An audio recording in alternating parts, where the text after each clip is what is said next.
दोस्तों, चंद्रयान-3 की सफलता ने तो पूरी दुनिया को चौंका दिया था और अभी 15 दिन भी नहीं गुजरे थे कि आदित्य L1 मिशन लॉन्च करके इसरो एक बार फिर से इतिहास दोहराने जा रहा है। आज की वीडियो में आप जान सकेंगे क्या है आदित्य L1 मिशन, इसरो ने इस मिशन को क्यों लॉन्च किया, आखिर इसरो सूरज की स्टडी क्यों करना चाहता है, आखिर ये मिशन इसरो के लिए इतना अहम क्यों है। आज की इस स्पेशल वीडियो में इससे भी ज्यादा आप जान सकेंगे। दोस्तों, वीडियो में लास्ट तक बने रहिए और वीडियो पसंद आने पर चैनल को सब्सक्राइब जरूर करते चलें। आइए शुरू करते हैं। क्या है आदित्य L1 मिशन। दोस्तों, आदित्य L1 मिशन भारत का पहला सूर्य मिशन है, जबकि दुनिया का 23वां मिशन है, जिसे 2 सितंबर 2023 को सुबह 11:50 पर श्री हरिकोटा से सफलतापूर्वक लॉन्च कर दिया गया है।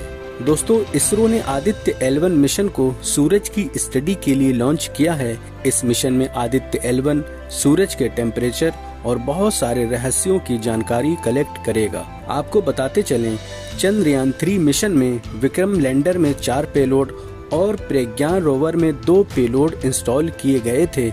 उसी तरह आदित्य L1 स्पेसक्राफ्ट में 7 पेलोड इंस्टॉल किए गए हैं। इन पेलोड में 4 पेलोड सूरज की स्टडी करेंगे और 3 पेलोड लैग्रेंज पॉइंट L1 के आसपास होने वाली एक्टिविटी का डेटा कलेक्ट करेंगे। दोस्तों, पृथ्वी से सूरज की दूरी 15 करोड़ किलोमीटर है, जबकि आदित्य L1 सूरज की ओर पृथ्वी से 15 लाख किलोमीटर की दूरी तय करेगा। लैग्रेंज पॉइंट L1 क्या है?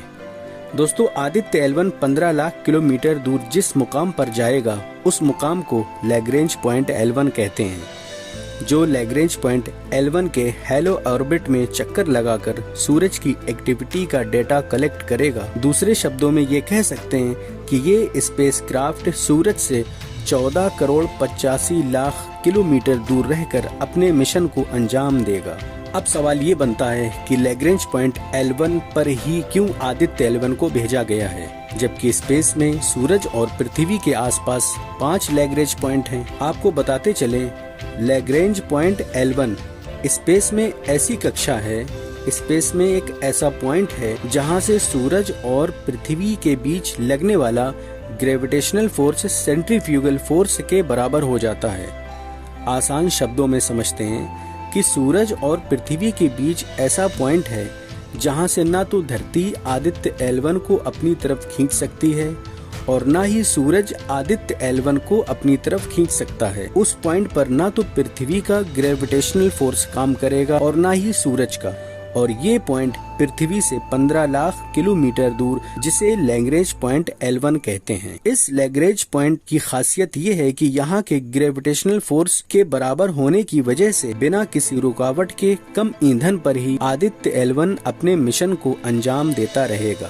इस पॉइंट की दूसरी खासियत ये है कि इस जगह से 24 घंटे 7 दिन बिना किसी रुकावट के सूरज आदित्य L1 की नजरों में रहेगा। यहीं पर स्थिर रहकर सूरज की स्टडी भी करता रहेगा। इस जगह की तीसरी खासियत ये है कि इस जगह पर सूर्य ग्रहण का भी आदित्य L1 स्पेसक्राफ्ट पर कोई असर नहीं होगा। आपको बताते चलें, लैग्रेंज पॉइंट L1 तक पहुंचने में आदित्य L1 को तकरीबन 125 दिनों का सफर तय करना होगा और आदित्य L1 5 सालों तक इसी लैग्रेंज पॉइंट L1 से सूरज की स्टडी करता रहेगा। पृथ्वी से कितना बड़ा है सूरज? सूरज का डायमीटर पृथ्वी से 110 गुना ज्यादा है। सूरज इतना बड़ा है कि इसमें 13 लाख धरती समा सकती है। ये भी कह सकते हैं 13 लाख धरती एक सूरज के बराबर है। आखिर इस मिशन के जरिए इसरो क्या जानना चाहता है? ये मिशन इसरो के लिए इतना अहम क्यों है? दोस्तों, इस मिशन के जरिए इसरो एक ऐसी गुत्थी सुलझाना चाहता है जो आज तक कई दशकों से सवालों के घेरे में है। सबसे अहम सवाल ये है कि सूरज के बीच का हिस्सा, जिसे हम कोर कहते हैं, और इसी कोर से ऊर्जा जनरेट होती है, इसी कोर से आग निकलती है और यहीं से बहुत सारी गैस एनर्जी में भी कन्वर्ट होती है, और इसी कोर का टेम्परेचर 5000 डिग्री सेल्सियस से 6000 डिग्री सेल्सियस होता है, जबकि सूरज की सबसे बाहरी लेयर कोरोना का टेम्परेचर 1 मिलियन डिग्री सेल्सियस से 3 मिलियन डिग्री सेल्सियस तक होता है।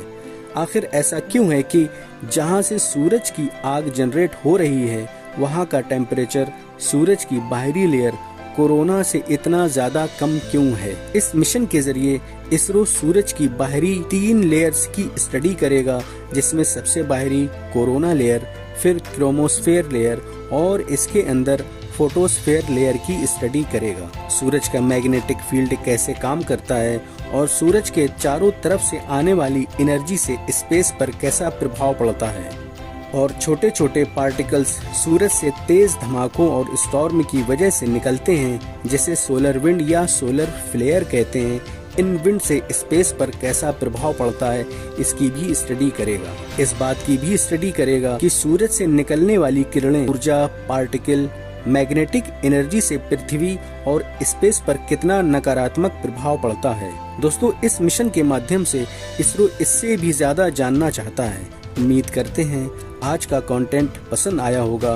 वीडियो में बने रहने के लिए धन्यवाद।